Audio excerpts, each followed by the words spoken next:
জয়গুরু। সবাইকে জয়গুরু, বন্দে পুরুষোত্তমম।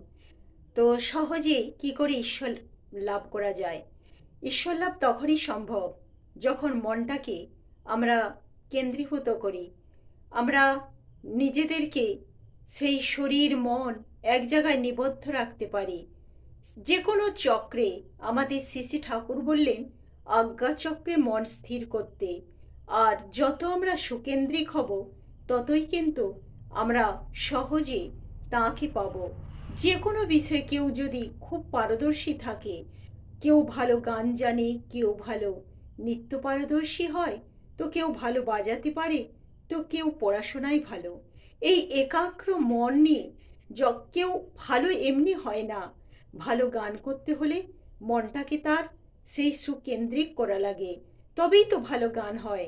কেউ ভালো নাচতে পারে মানে তার মনটাকে সে সুকেন্দ্রিক করে নাচ প্র্যাকটিস করে, তাই তো নাচটা ভালো হয়।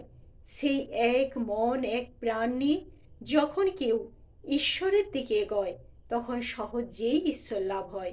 যেটা মীরার ক্ষেত্রে হয়েছিল, যে বিবেকানন্দের ক্ষেত্রে যেটা হয়েছিল, বিবেকানন্দ ধ্যানে পারদর্শী ছিলেন, তাই তো তিনি সহজেই শ্রীরামকৃষ্ণকে পেয়েছিলেন।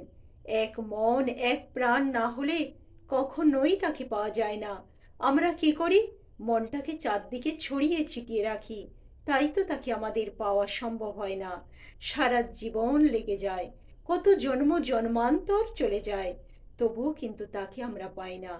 তাই সদা সর্বদা চেষ্টা করা লাগে এক মন এক প্রাণ হয়ে তার দিকে এগোবার, তবেই তাকে পাওয়া যায়। জয়গুরু, সবাইকে জয়গুরু, বন্দে পুরুষোত্তম।